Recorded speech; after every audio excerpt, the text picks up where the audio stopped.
तब उसे तरंगी नहीं बनना चाहिए।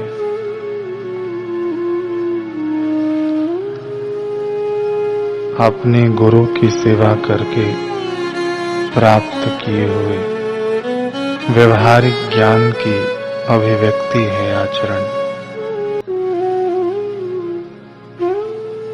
दैवी एवं उत्तम गुण दुकान से खरीदी करने की चीज नहीं है। वे गुण तो लंबे समय तक की हुई गुरु सेवा, श्रद्धा एवं भक्ति भाव द्वारा ही प्राप्त किए जा सकते हैं।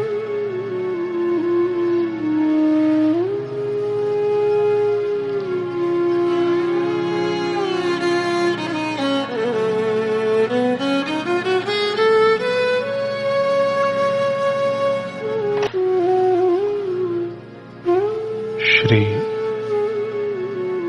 श्यामाचरण लाहिड़ी जी के शिष्य हो गए अविनाश बाबू। अविनाश बाबू रेलवे विभाग में नौकरी करते थे। अपने गुरुदेव के दर्शन सत्संग सानिध्य हेतु उन्होंने 1 सप्ताह की छुट्टी के लिए अपने उच्च अधिकारी भगवती चरण घोष को आवेदन पत्र दिया।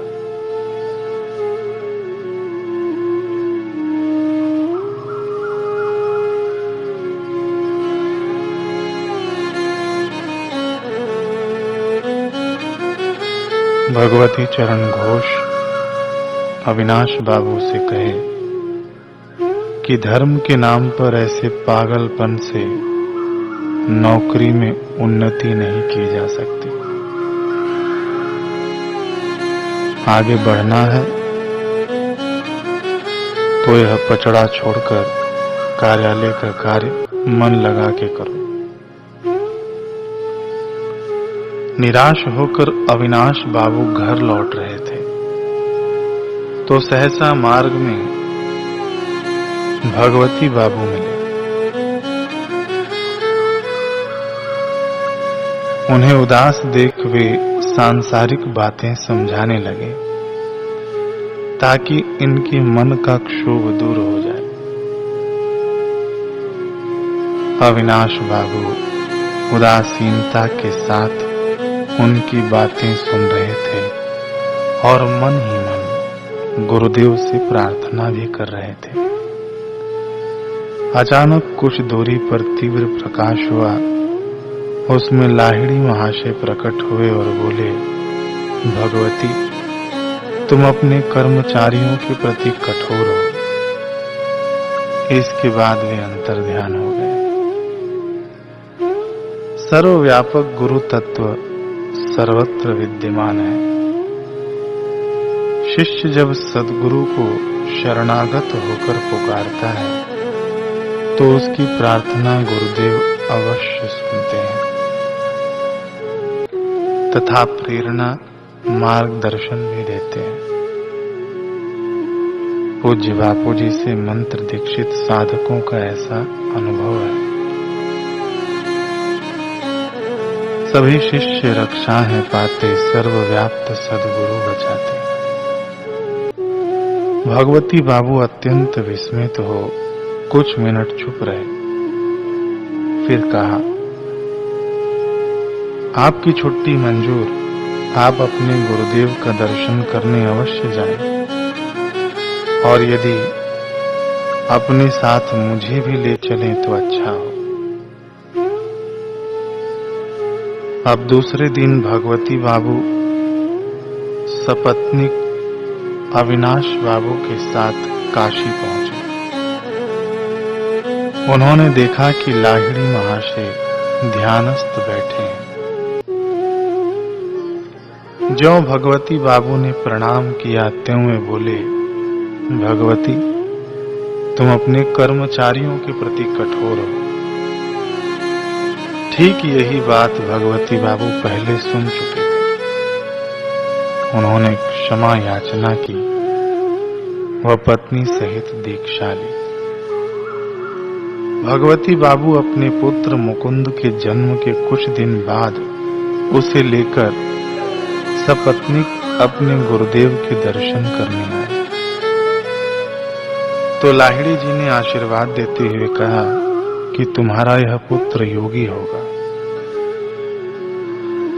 भगवती बाबू की पत्नी ज्ञान प्रभा देवी लाहिड़ी महाशय को साक्षात ईश्वर मानती थी। एक बार मुकुंद हैजे से पीड़ित हो गया। डॉक्टर आशा छोड़ चुके थे। ज्ञान प्रभा देवी मुकुंद को लाहिड़ी जी का श्री चित्र दिखाते हुए बोली, बेटे तुम इन्हें प्रणाम करो। मुकुंद इतना कमजोर हो गया था कि हाथ उठा के प्रणाम भी नहीं कर सका। मां ने कहा, कोई हर्ज नहीं बेटा, तुम मन ही मन भक्ति भाव से गुरुदेव को प्रणाम करो, तुम जरूर अच्छे हो जाओगे। मुकुंद ने वैसा ही किया और ज्ञान प्रभा देवी ने हृदय पूर्वक गुरुदेव से प्रार्थना करके सब गुरुदेव के हाथों में सौंप दिया। दूसरे दिन से मुकुंद स्वस्थ होने लगा और फिर पूर्णतः ठीक होकर महानता के रास्ते चल पड़ा। कैसी अगाध महिमा है आत्मज्ञानी महापुरुषों के दर्शन, सत्संग, सानिध्य, सुमिरन व उनकी अहेतु की कृपा की। एक ब्रह्मज्ञानी महापुरुष के शिष्य के संपर्क में आने से भगवती बाबू के पूरे परिवार का उद्धार हो गया और उनके पुत्र विश्व प्रसिद्ध परमहंस योगानंद बन गए। ब्रह्मज्ञानी सद्गुरु के मार्गदर्शन में चलने वाला स्वयं की 21 पीढ़ियां तो तारता ही है, अपने संपर्क में आने वालों को भी महापुरुषों से जोड़कर उनके जन्म जन्मांतर संवारने में निमित्त बन जाता है।